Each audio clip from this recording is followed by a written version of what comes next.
पापा, आपने जैसे कहा था मैंने ओयो का होटल बुक कर दिया है और कैब भी। क्या अभी 5 मिनट में आ जाएगी? आप तैयार हो जाइए। ठीक है, मैं रेडी हो जाता हूँ। और जानकी तो तैयार ही है। हाँ, मैं तैयार हो गई हूँ। पापा चलो, कैब आ गई। अरे जानकी, चलो चलो, कैब आ गया, चलो। ओके। चलो, देर हुई लेकिन होटल तो पहुँच गए। अरे बाप रे बाप, 11:30 बज गए। क्या? 11:30 बज गए?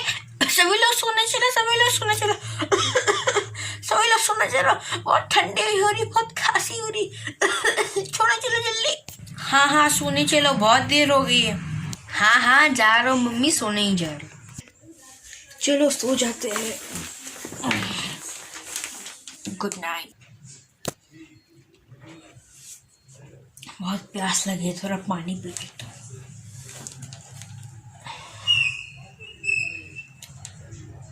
तो खाली है, थोड़ा पानी भर के रखती हूँ इसमें।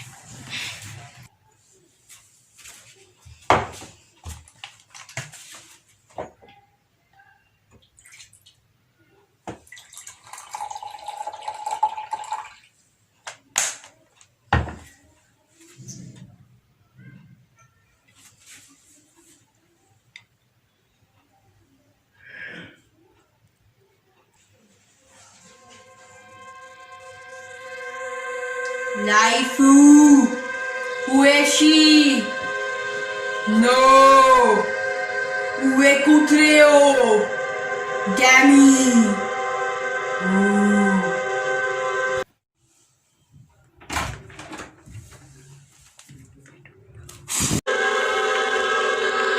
अरे आप कौन हो? मेरे कमरे में घुस गए। और वो कौन थी? बताता हूँ, लेकिन बैठने के लिए कोई कुर्सी मिलेगी?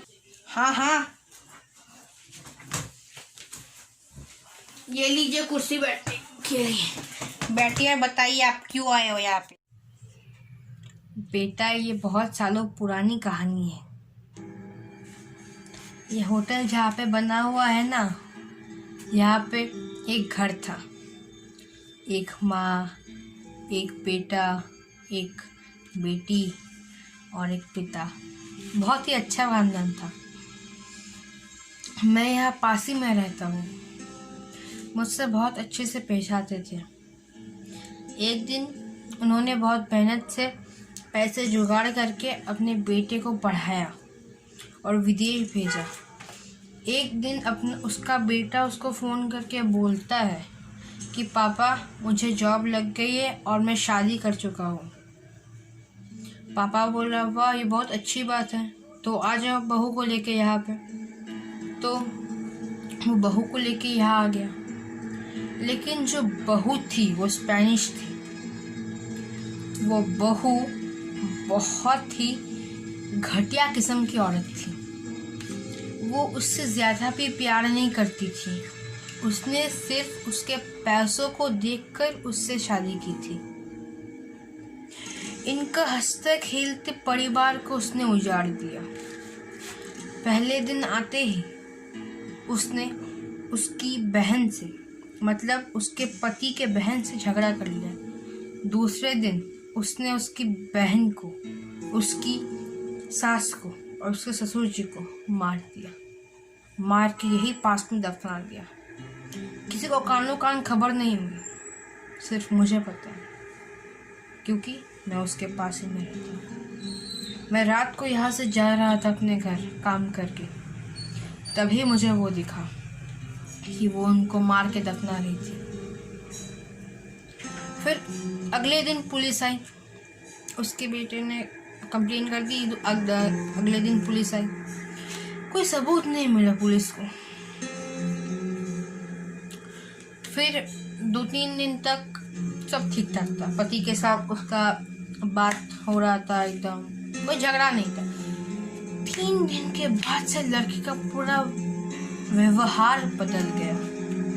वो जिस पति से अच्छे से थोड़ा सा बात करती थी, अकड़ के बात करने लगी कि तुम ये नहीं करते, तुम वो नहीं करते, जाओ, मुझे शादी क्यों की मुझसे। तो ऐसे उसके साथ 3-4 हफ्ते झगड़ा किया। फिर एक दिन वो लड़की एक तांत्रिक के पास गई। यहाँ से करीबन 15 किलोमीटर दूर एक जंगल में बाबा रहते हैं, तांत्रिक बाबा, काला जादूगर। उसके पास गया।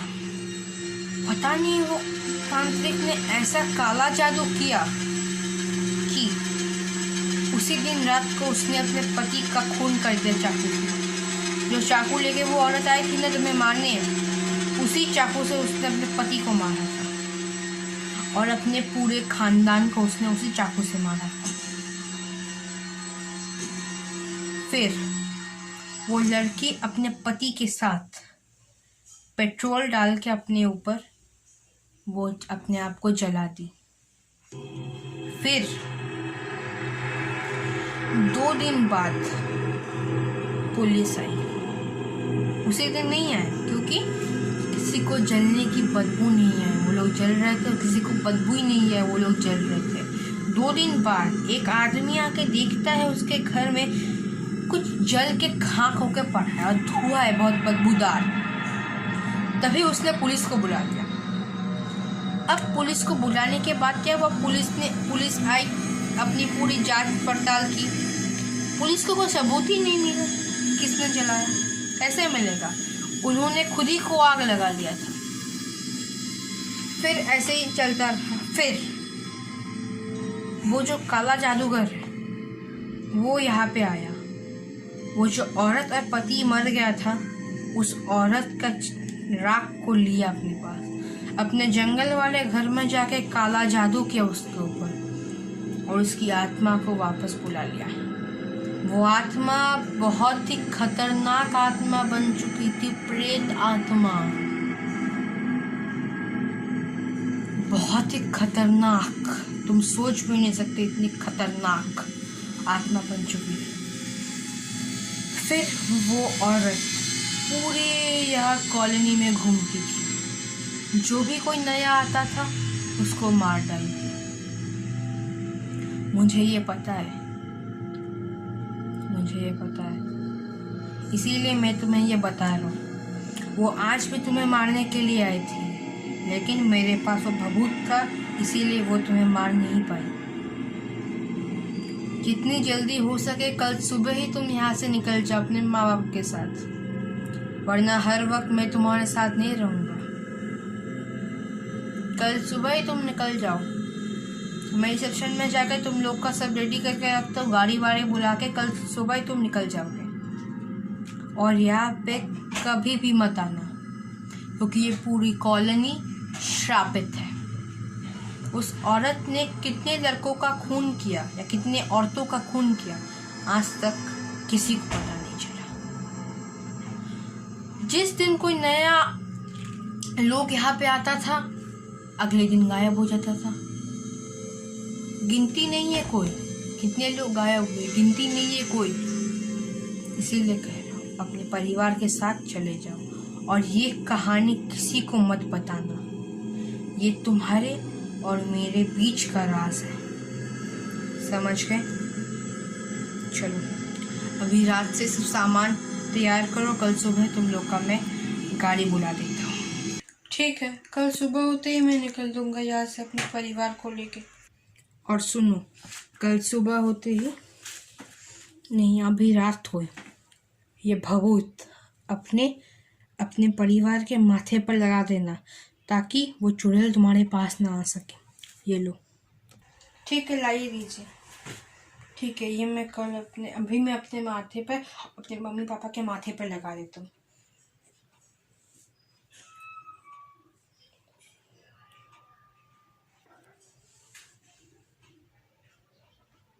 चलो मैं चलता हूँ अभी। ओके।